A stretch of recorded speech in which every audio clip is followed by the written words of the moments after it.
Hi folks, it's Kathy again from Tahlequah Public Library. I'm the literacy coordinator here. And for my book review this month, I am covering this text, which is titled The Taste of War, World War II and the Battle for Food. And the author is Lizzie Collingham. The book is published by the Penguin Press. The first American edition came out in 2012, while the paperback edition came out a few years later, and it was a New York Times notable book in 2012. This is an academic book with illustrations, maps, not very detailed, but more than just a cursory chronology of events in World War II. It's got an extensive bibliography and extensive notes as well. And I wanted to review this book for two reasons. The last review I did, the book by Simon Parkin called A Game of Birds and Wolves, quotes The Taste of War quite extensively. And when I got a copy of this book from Interlibrary Loan and read it, I tell you what, I wished I had been the author, and I still feel this way. Rarely does a book these days gobsmack me like this one initially did, and as I read more and more of it, my feeling of admiration just grew exponentially. Reading this, I realized that Richard Overy, and if you watch a lot of the World War II documentary episodes on the American Heroes channel, you will have seen Richard Overy, and he writes in just a blurb that they excerpted for the back of this text. He says,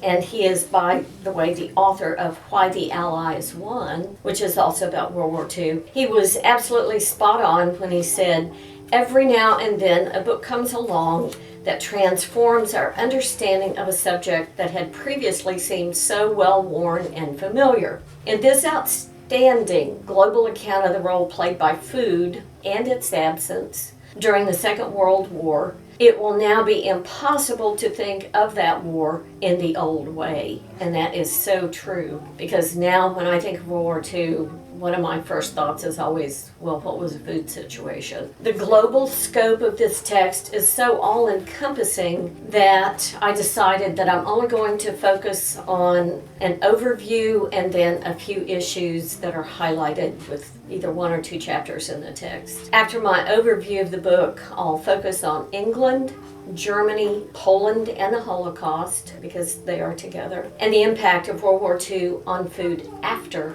the war, believe it or not. So, beginning the overview. In World War II, at least 20 million people died. That is a terrible death from starvation, malnutrition, and its associated diseases. And that is a number to equal the 19.5 million military deaths. So 19.5 million military deaths, 20 million people who died of starvation. That is an enormous number of people who died. The impact of war on food supplies was as deadly in its effects on the world population as military action was. The book's thesis is plain. This book seeks to understand the role of food at the heart of the conflict, because food is an often overlooked dimension of our understanding of World War II. Food played an important role in driving both Germany and Japan into conflict with the countries we think of today as the Allies, America, Great Britain. In the 19th century, the European urban industrial workforce substantially increased meat consumption, while demand for rice rose significantly among Japan's urban population. While Britain embraced free trade and imposed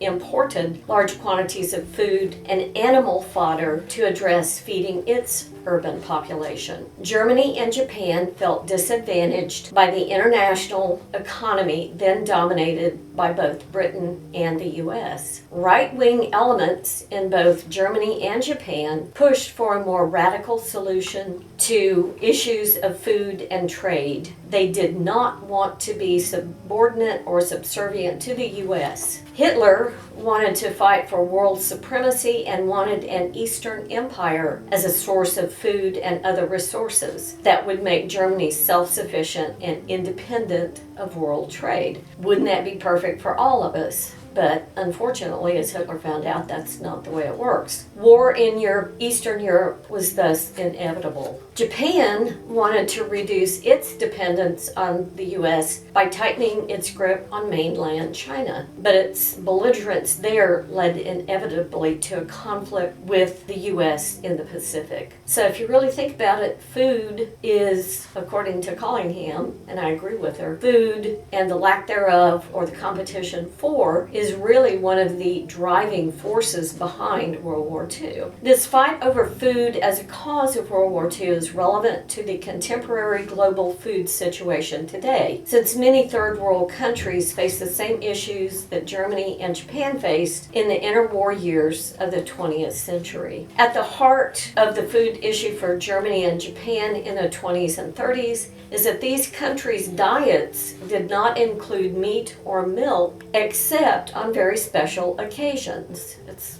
hard for us to think about that today. Today's shift from vegetarian diets to diets rich in meat and milk has been worldwide. Much of the world's grain harvest today is going into animal bellies rather than into human bellies. Approximately 30% of the world's grain crop is now fed to livestock. And this is, according to Collingham, this is an extremely inefficient use of food. The agrarian policy of the Nazi regime is revealed as one of the driving forces behind some of the worst atrocities committed during the conflict, and I'll get into those. Germany's World War I experience with food shortages, quote, had pushed a deeply demoralized Germany towards capitulation in 1918. And that sense of shame and capitulation really stoked the fires in the 1920s behind the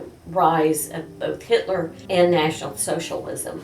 This disastrous decline in civilian morale in World War I and a powerful sense of the German people's superior entitlement to food. As an aside, they felt they were superior to everyone and everybody, and so that's not the only entitlement that they felt, made the Nazis determined that the German population would not go hungry during this war. Instead, others would have to go without food. The deliberate extermination by starvation of targeted groups became a defining feature of the Nazi food system. Among those starved by the Nazis primarily were Polish Jews. And I just find these next two figures mind-boggling, if not unbelievable. Polish Jews, on average, during World War II, were restricted to 184 calories a day, which is nothing. I mean, today you can eat one cookie and you've shot 184 calories. Urban Poles, on the other hand, were restricted to 845 calories a day. And today in America, unless you have a medical condition, 2,000 calories a day is considered to be adequate for most Americans. Of 100,000 Jews in the Warsaw Ghetto, most died of starvation, and this was a deliberate policy. Some of the 200,000 Germans in the mentally ill euthanasia program that Nazi Germany set up, and 2.35 million Soviet prisoners of war taken by the Germans in World War II were also systematically starved to death. They did horrible things to the Soviet prisoners of war. A couple of years ago, I went to Europe and took a tour of 4 concentration camps, and at Dachau especially, I found what was labeled. It was way back behind the crematorium, and it was kind of a deep ditch. Of course, there was grass in it now, and it was labeled as the blood ditch. And I thought, what is a blood ditch? What could that possibly be? So I walk a little further down, and I read an informational sign that said the Nazis, when they felt that they had too many Soviet prisoners of war, they would take them en masse, back into the brush behind the crematorium, make them kneel down in front of this blood ditch. Some SS officer would walk behind them, shoot each one of them in the back of the head.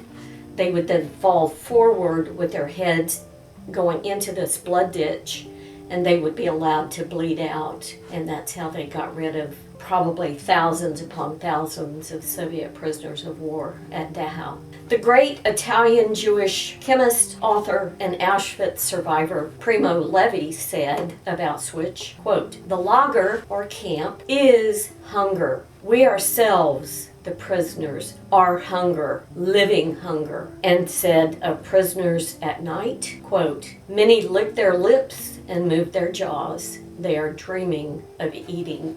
According to Collingham, here are the stages the human body experiences during starvation. I learned a new word reading this book. It's called inanition, which means starvation. So here's Collingham's definition. Victims of starvation die of nutritional dystrophy, a process whereby once the body has used up all its fat reserves, the muscles are broken down in order to obtain energy. The small intestine atrophies, and it becomes increasingly difficult for the victim to absorb nutrients from what little food he or she is able to obtain. As a defense mechanism, the body reduces the activity of the vital organs, such as the heart and liver, and the victim suffers not only from muscular debility, but from a more general and overpowering fatigue. Other symptoms include edema, which is when the body swells up with excess water, blood pressure drops, keratitis or inflammation of the cornea, sore gums, headaches, neuralgic pains and leg pains, tremors, and ataxia, which is a loss of control over the limbs. There are also uncontrollable diarrhea and intense cravings for carbohydrates and salt, sugar and salt. A profound torpor sets in before death, but ultimately organ failure is the final cause of death. Starvation is a slow, excruciating process, and the Nazis found it to be slower and less efficient than they would have liked. The East, meaning East, what we think of today as Eastern Europe and Russia, back then I think Russia was the East to the Nazis, failed to deliver enough food, so rations were cut for German civilians, provoking panic and further radicalization of the Nazis. They decided to eliminate as many, this phrase, I've heard it before, but reading it in this book really hits home, quote, "useless eaters," quote, "as possible from the East, so that murders of Soviet and Polish Jews was speeded up. Food is implicated in this decision to speed up the Holocaust. While the Soviet Union and Poland suffered most from hunger as a result of Nazi policies, quote, "the plunder of foodstuffs from other occupied countries resulted in a famine with the following horrific results."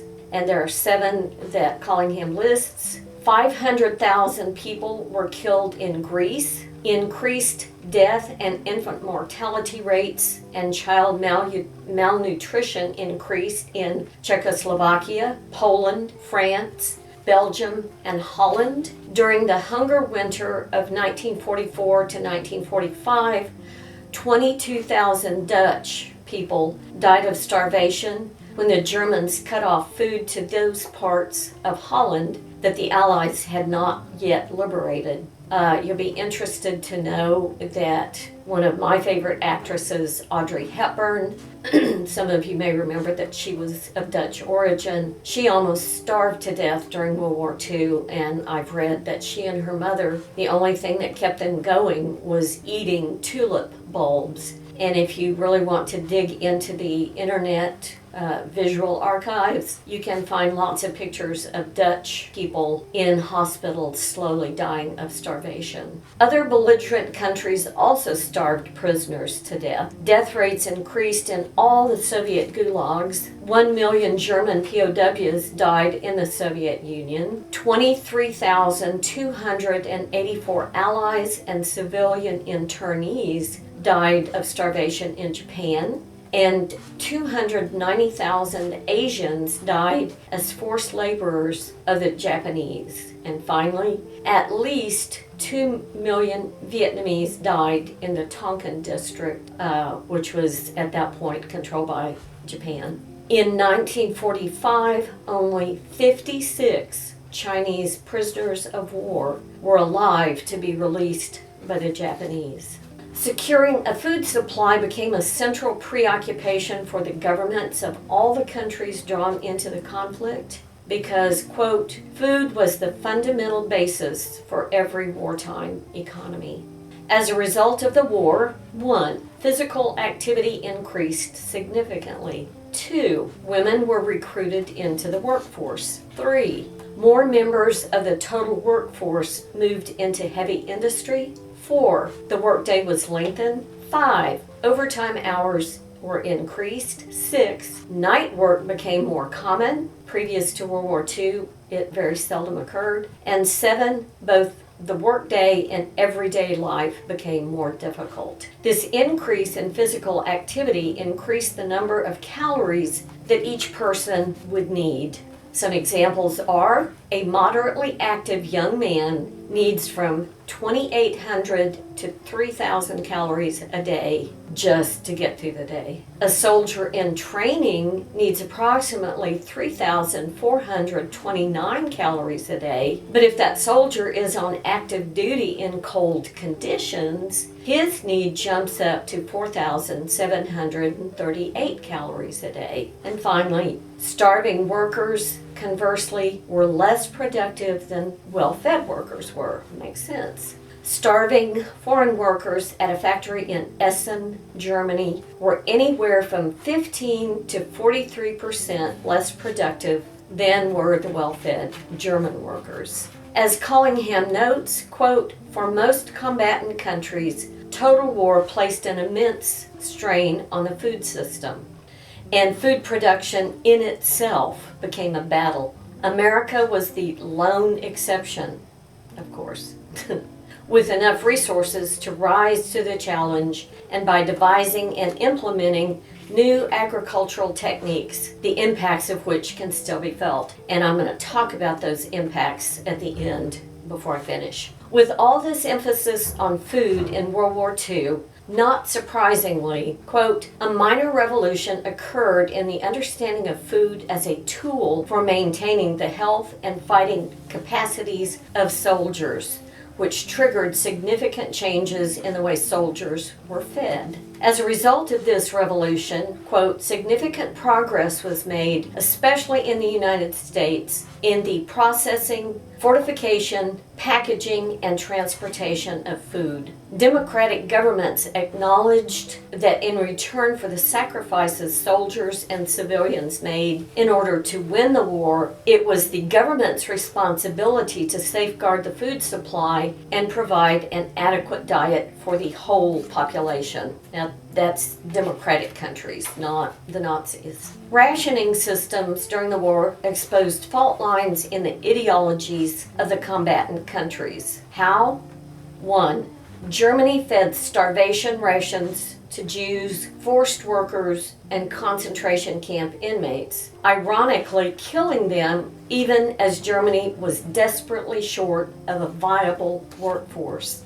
2. The Soviet Union surprisingly reintroduced a free market in food. 3. Great Britain, conversely, centralized its economy and adopted a type of war socialism that conservatives didn't like, and the conservatives being a political party in England. 4. The U.S. was the only country that had enough resources to retain its laissez-faire doctrine, meaning that the government intervenes as little as possible in all areas of the economy. Food controls in the U.S. were kept to a minimum, and the U.S. was also the only country to emerge from the war in a position of power when it came to food, because we still had enough, and hardly anybody else did. Almost all countries had to cut their food's fat content. While there are no deficiency diseases brought on by lack of fat, one must eat more food to consume enough calories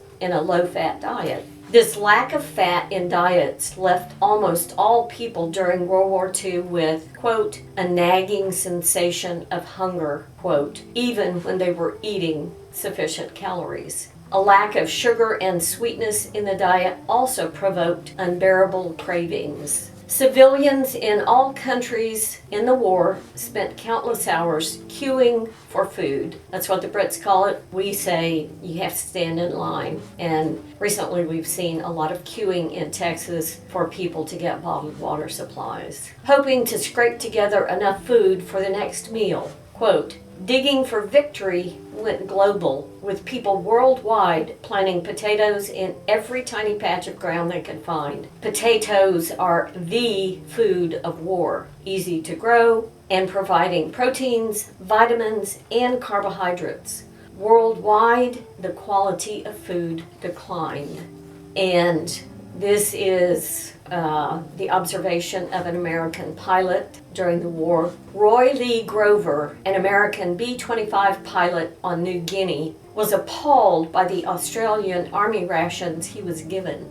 Quote, bully beef, which is horrible looking corned beef in a can, and it just, gummy, gooey rice, dried onions, and not much else. The bully beef was boiled, baked, and fried for the 3 meals each day. In desperation, while on a trip to Townsville, he bought, quote, a case of 24-quart cans of sliced peaches in a sweet syrup, quote. But he was soon equally sick of peaches. And on my return to the States, it was many months before I could include rice or peaches in any meal. Bully beef, mutton stew thick like cold glue, rubbery powdered egg, Spam, gritty black bread, and potatoes. Boiled potatoes, fried potatoes, roasted potatoes, potato cakes, potato soup, potato fritters. Endless potatoes. These are the tastes of war. Winston Churchill stated that, quote, the Battle of the Atlantic was the dominating factor all through the war. Quote, everything that happened on land, at sea, or in the air depended on its outcome. And this is the part that we covered in Parkin's book, A Game of Birds and Wolves. Most decisive in the struggle to supply Britain with all its wartime needs, including a substandard rail network and German U-boats, all of which led to a drastic fall in total imports arriving in Britain from 68 million tons before the war to 26 million tons in 1941. The British food supply was overseen by the British Food Mission in Washington, D.C. Why, might you ask? Washington, D.C.? Simple answer, that's where the food is. And I'll explain. The diplomatic skills of the men at the mission helped to keep England fed by advocating to the Americans for, quote, Britain's food needs at the Combined Food Board, by working hard to persuade the Americans and other allies that British food requests were reasonable and should take priority over any competing raw material and military requirements. In other words, food's more important than steel and any other kind of war material that could be shipped to Britain from the U.S. The British Food Mission was successful, and even though the Battle of the Atlantic impeded the Allies' ability to conduct military operations, at no point in the war did it threaten the British people with hunger, let alone starvation. My recent review of Simon Parkin's book, A Game of Birds and Wolves, outlines many of the problems that stemmed from German U-boat attacks on Allied supply convoys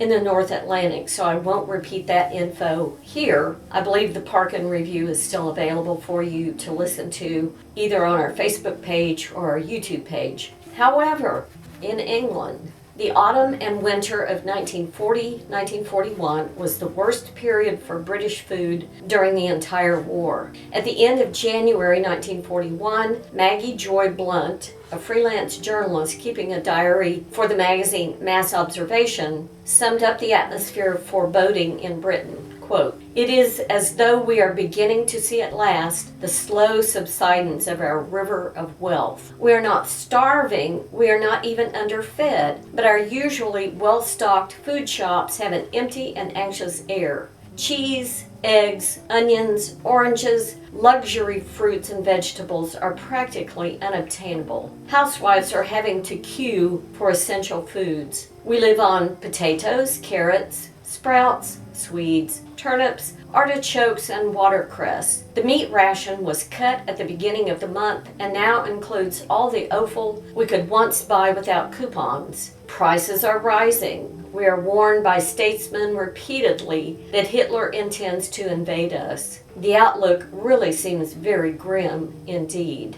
Close quote.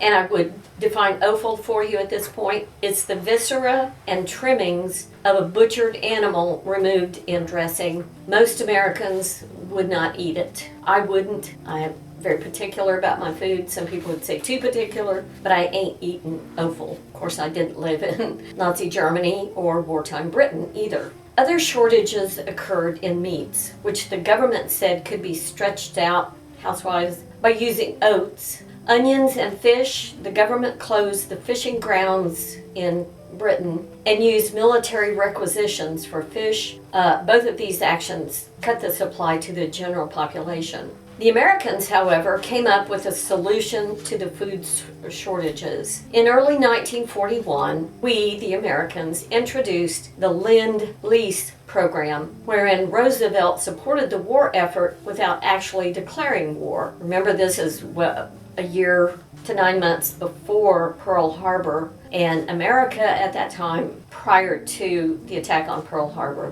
we were an isolationist, nativist country, and we did not want to get involved in what was called then the European War. Under the Lend-Lease program, the Brits no longer had to pay for their imported goods with exports. This in turn allowed dock workers to more quickly unload ships with imported goods. The program also allowed for British ships to be repaired in American ports. Most important, Lend-Lease made generous supplies of American food available to the British. However, when Churchill requested 15 million tons, that's a lot of food, guys, of food imports, he overstepped his bounds. First, he prioritized importing foodstuffs over war materiel. Then the British inflated the quantity of food, especially meat, that they needed. Even worse, when the excessive amounts of food arrived, the Ministry of Food stockpiled them. And they shouldn't have done that. They should have ordered only what they needed for the foreseeable future without stockpiling them. Once the Americans found out what was going on, they became very suspicious of British food requests. And this skepticism continued throughout the rest of the war. She doesn't say if the Brits got everything they requested. I'm going to assume not, but that's something that she doesn't give me an answer to. Meat supplies became the focus of the next dispute. This dispute occurred during the worst period for British shipping. The autumn and winter of 1942, 1943. This is the height of the U-boat problem. The problem for Britain at this point was the German U-boats blockading Britain and U-boat attacks on Allied merchant vessels, on all Allied vessels, really, not just merchant vessels. German Admiral Karl Dönitz had finally persuaded Hitler to give him 30 new U-boats per month, bringing the total number of U-boats available to him close to 300. This underwater armada began to bite the Brits very severely. Tremendous pressure on the Brits was further exerted when the Americans wanted to open up a front on continental Europe against the Germans. This would necessitate the buildup of American troops and their supplies for any type of assault on the continent. Why, you might ask? Because, quote, each American infantry division needed a substantial 32,000 tons of scarce shipping to transport its men and all their equipment across the Atlantic. Simply put, the Allies just didn't have enough ships to accommodate all the competing needs that urgently needed to be met. As the German Naval War Staff smugly pointed out, quote, the Allies have or manufacture enough, but they cannot transport enough for waging war, the economy, and their food supply. In light of these deficiencies, both the Brits and the Yanks realized that, quote, an invasion of France would have little chance of success at that time, quote.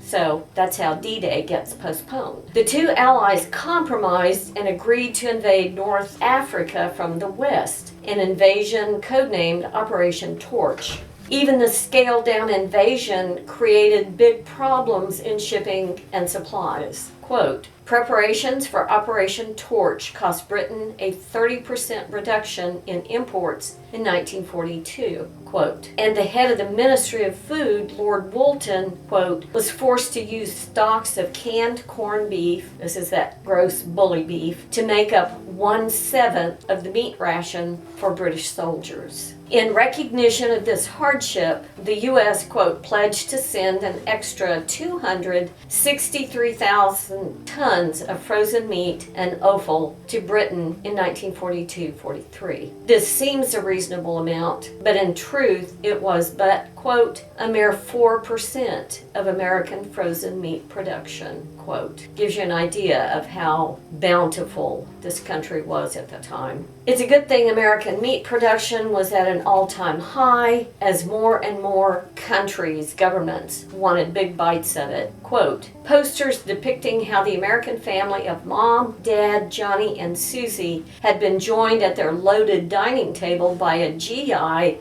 a U.S. Marine, a Russian, a Briton, and a Mexican, did little to persuade Americans to cut their meat consumption even by the small target amount of 11 pounds a year. The United States failed to meet its targets for the meat exports it had promised. By January and February 1943, the Americans were delivering only half of the 40,000 tons of frozen meat a month, which they had pledged. In November 1943, Operation Torch began.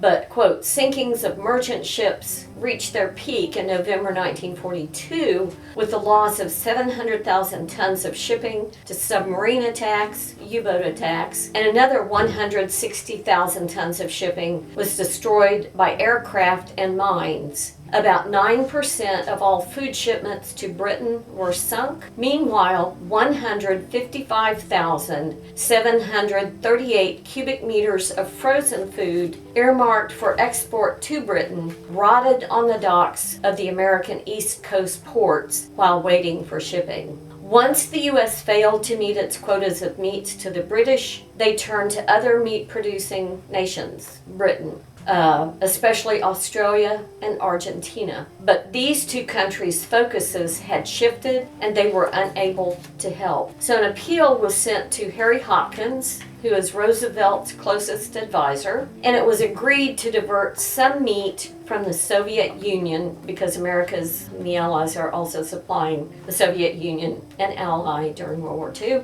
So they're going to divert some meat from the Soviet Union to Britain, and they pledged 250,000 tons of it in the future to go to Britain. Meat rationing in the U.S. began in March 1943, and Britain ultimately got its meat and was able to rebuild its reserves. In the end, quote, there was never any real likelihood that Britain would starve or even that the Allied land campaigns would be seriously handicapped, let alone halted through losses at sea. D-Day was just postponed. It was not called off completely. Unfortunately, quote, in the closing years of the war, it became increasingly clear that a severe food shortage threatened the world once the war was over. Quote, at a meeting with the leaders of the German-occupied countries on August 6, 1942, Hermann Goering reminded them that, quote, the Führer repeatedly said, and I repeat after him, if anyone has to go hungry, it shall not be the Germans, but other people. This concise statement succinctly reflects the National Socialist or Nazi Party's attitude toward non-Germans and food. Nazi policy on food was initially informed by Hitler's obsession with Lebensraum, or living space. Hitler's argument for Lebensraum was, quote, that in order to achieve the same level of wealth and prosperity as the United States, Germany needed its own version of the American West. That boggles the mind, because as I get into this, I hope you'll see that Hitler's idea of what the American West was does not in any way conform to what the American West actually was. Agreeing with Hitler was the Reich Food Corporation, which calculated that Germany needed another 7 to 8 million hectares of farmland.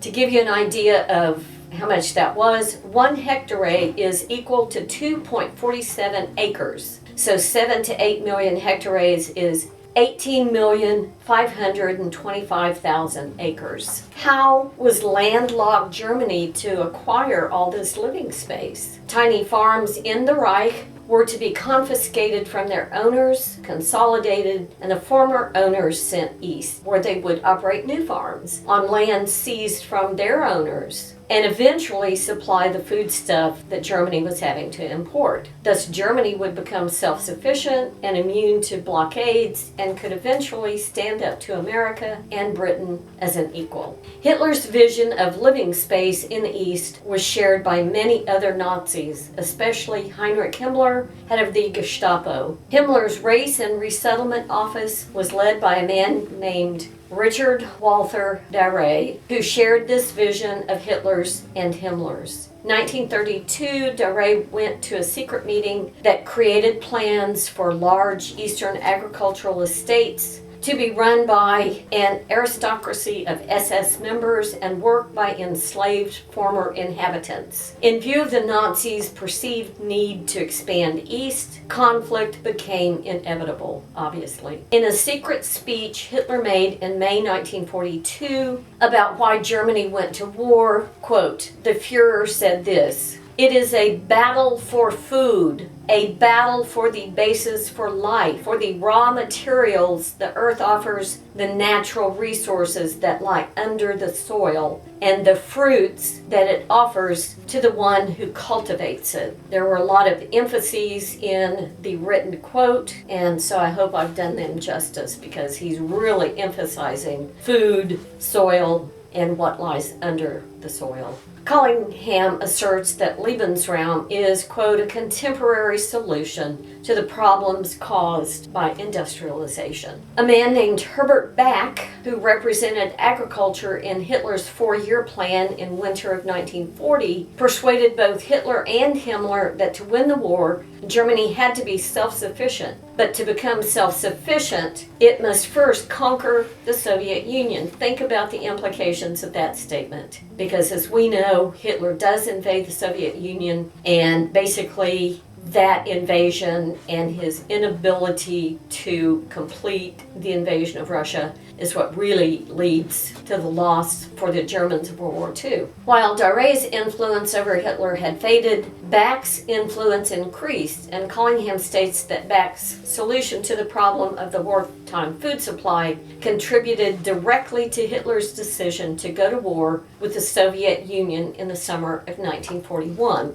Against Hitler's expectations, Britain did not sue for peace with Germany even after the Battle of Britain and the Blitz. Adding insult to injury, quote, on 20th August 1940, Churchill announced a total blockade against Germany, its allies, and all occupied countries. This cut continental Europe off from the rest of the world's food supplies. Only 12 ships broke this blockade from 1941 to 1942. Quote, by February 1941, what would become known as the Hunger Plan had been formulated by Herbert Back and received both Hermann Goering's and Hitler's approval. In essence, the Hunger Plan proposed the mass murder of the Slavic inhabitants of the Eastern Soviet Union. Slavic inhabitants at that time would have included Estonia, Latvia, Lithuania,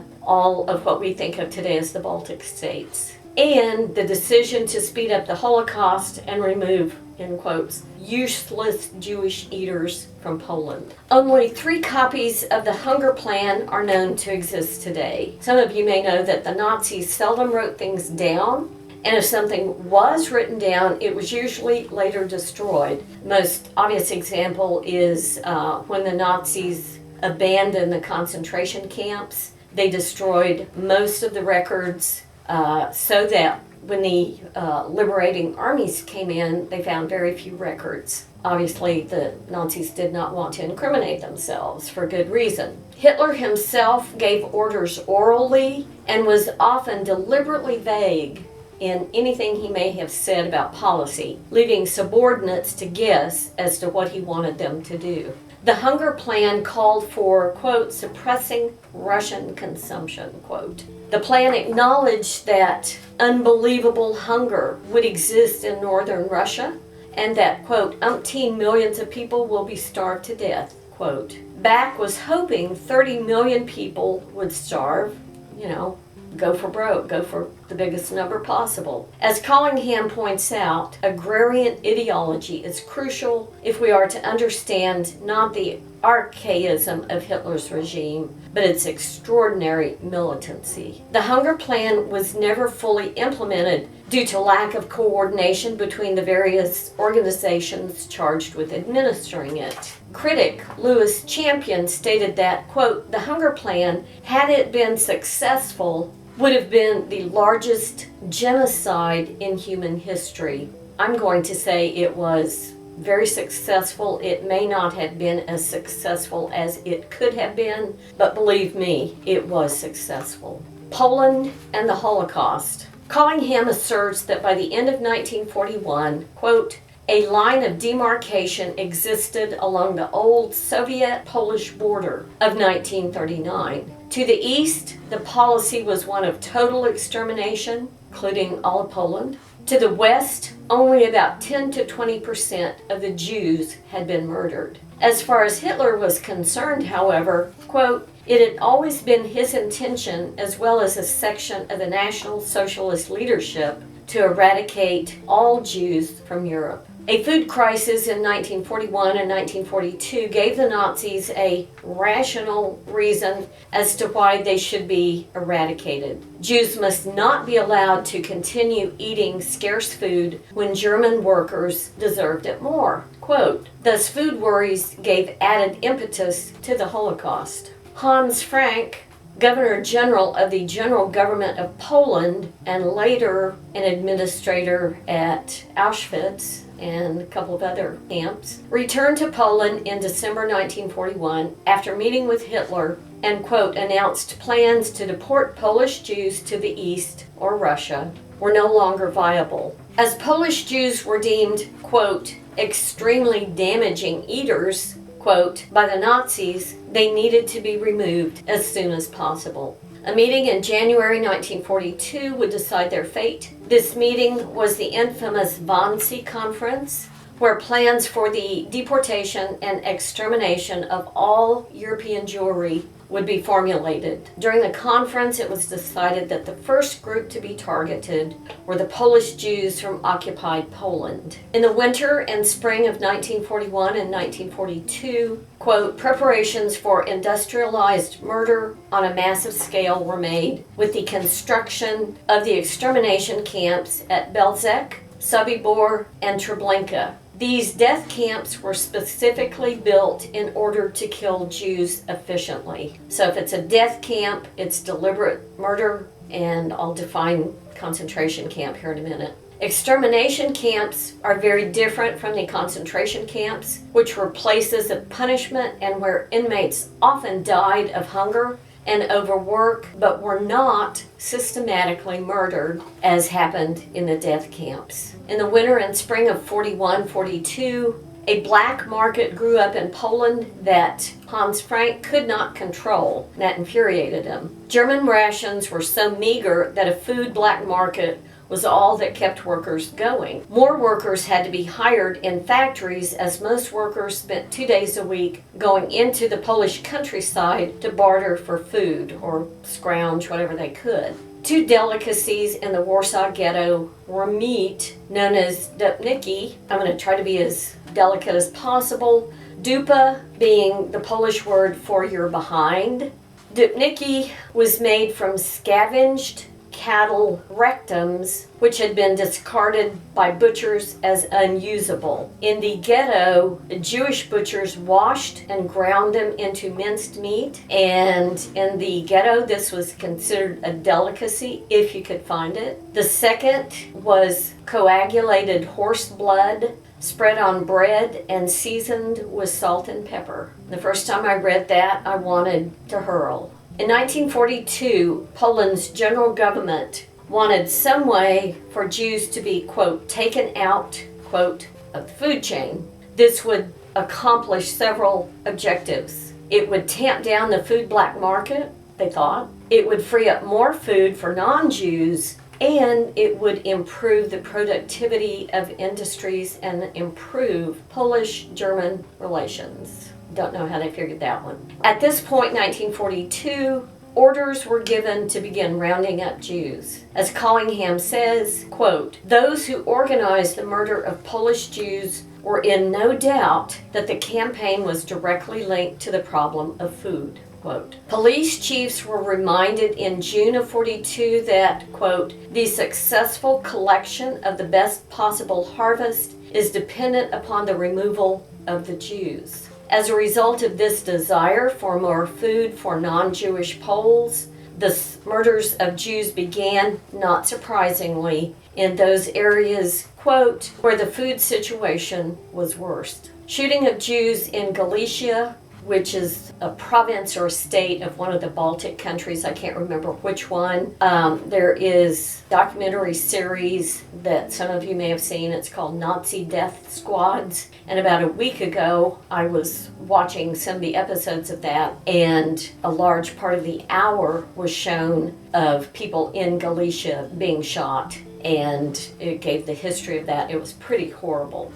Shooting of Jews in Galicia was first. Then the death camps began to open, with Belzec opening in February 1942. To define Galicia a little bit more, it was a Baltic region during the war, and it's now half of it's split between Poland and the other half is in Ukraine. This is a lengthy quote from the text about the experience of Jews being sent to Belzec. On the way to Belzec, the Jews experienced many terrible things. They are aware of what will happen to them. Some try to fight back.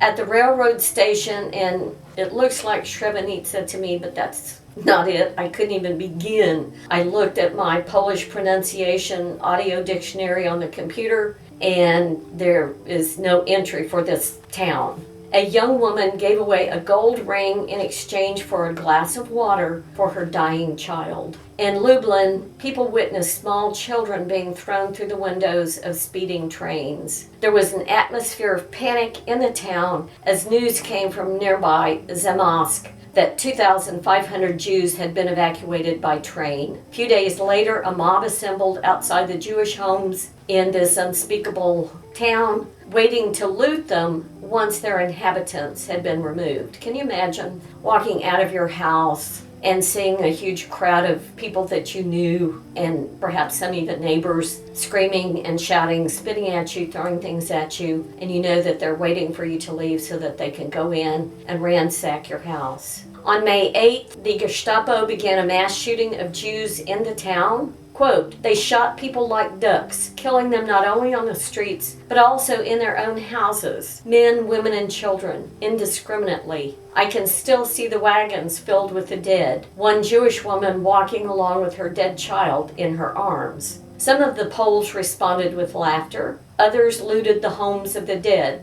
Quote, the Gestapo ordered the Judenrat to pay 2,000 zloty and 3 pounds of coffee for the ammunition used to kill the Jews. The Judenrat was an organization of Jewish leaders. There was a Judenrat in the Warsaw Ghetto, Judenrat in all of the ghettos in Europe at that time. So the Gestapo orders this Jewish governing body of other Jews to pay 2,000 zloty, which even today is the basis of Polish monetary system, and 3 pounds of coffee for the ammunition used to kill the Jews. And I expect that 3 pounds of coffee was what it took to provide the Gestapo while they shot the Jews.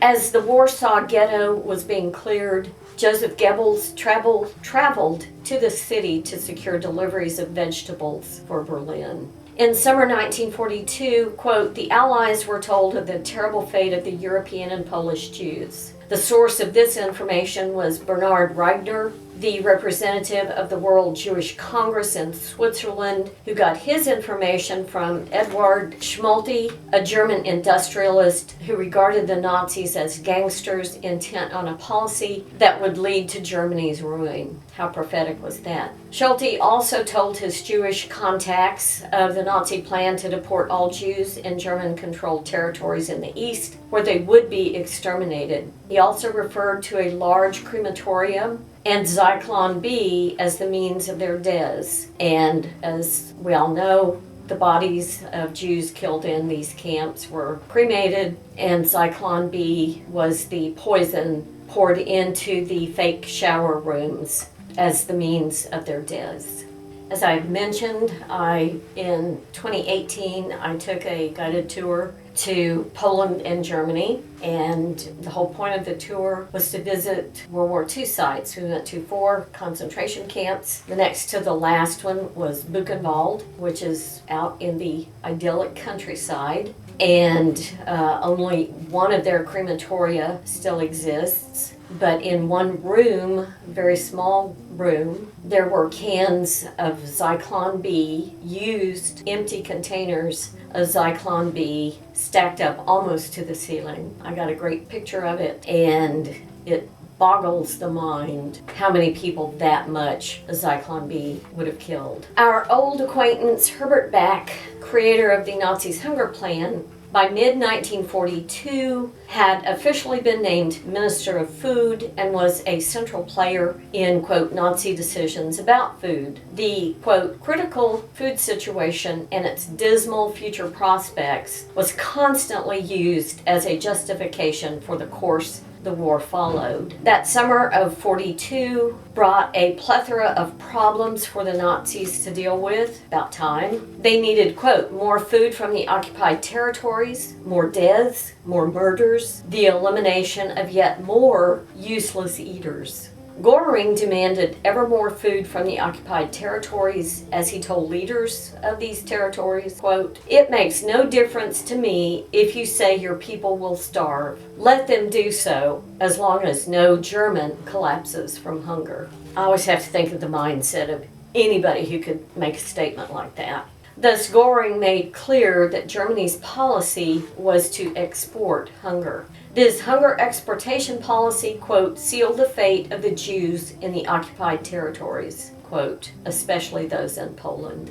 This hunger exportation policy also caused 750,000 Jews to be killed in Belzec and Treblinka during a 2-month period, August and September 1942. 2 months, almost 1 million Jews. By the end of 1942, another 400,000 Jews had died in the gas chambers of Belzec and Treblinka. So much killing occurred that the gas chambers at Treblinka broke down on August 28th. Gee, who would have thought? On September 10th, more gas chambers were built at Treblinka and 6 more at Sobibor. In Ukraine, 330,000 Jews were left to die. By the end of October, it was over. At least 250,000 people had been shot. In all, 6 million Jews were killed by the end of the war. Most of them died in camps run by the Nazis. Finally, the post-war period.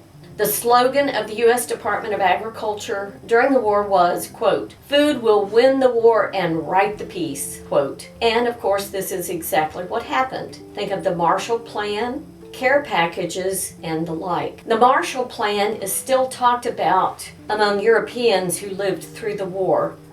This trip that I took to Poland and Germany 3 years ago, our tour guide was an older Polish gentleman, very nice guy, spoke English perfectly. His father had been incarcerated at one of the camps that we went to. He was not Jewish, but his father, he never would tell us why his father was sent there, but he was very, very knowledgeable about the concentration camps. One of the reasons being that his own father had been incarcerated there. And he talked, once we got to Berlin, he talked constantly about the Berlin airlift, the Marshall Plan, and all the other plans that America put into place to help Europe recover from the war. The Marshall Plan was the brainchild of U.S. Secretary of State George Marshall and was an aid program of food, feed, and fertilizer for the whole of Western Europe. Quote, for the first time in over a decade, sufficient quantities of meat and fat were available to the German people, quote, through the Marshall Plan. The major effects of food that rose out of the Second World War are numerous. 1. An agricultural revolution occurred. Production of chemical fertilizers exploded. One example she gives is of DDT, which is pesticide that we stopped using in the 70s after the bald eagle almost became extinct. But DDT was developed to be used as part of chemical warfare in World War II. 2. New agricultural machines, artificial fertilizers, herbicides, and pesticides were introduced, leading to greater crop productivity. 3. Selective plant and livestock breeding programs increased in productivity as well. 4. The war stimulated advances in food science and the processing, packaging, and transportation of foods, which in turn led to the swell in processed and packaged foods of the 1950s and 1960s. Think TV dinners, that's the first thing that comes to my mind. Jell-O would be another. 5. Americans learned how to produce powdered milk, dehydrated butterfat, and skim milk powder. 6. Soybean production in the U.S. exploded, and as we know today, soybeans are in many foodstuffs. 7. The ability to freeze vegetables was perfected. 8. The U.S. boosted the rise of junk food. I'm not sure this is an improvement in our food supply, but nonetheless, it is an occurrence of what happened. So now we have Twinkies and gummy bears and other types of foodstuffs. And last but not least, fast food chains using all these new food developments began to explode across the American landscape. I can still remember the first time I saw a McDonald's restaurant. It was in Springfield, Missouri, back in the early to mid 60s, and I can still remember my brother and I each got a hamburger, my mom got something, and the hamburgers were 26 cents a piece. And I can't forget to mention that the war spread American products across the globe. Quote, virtually every part of the globe acquired a taste for 2 American products. Coca-Cola, not surprising. Kind of surprising to me is Spam.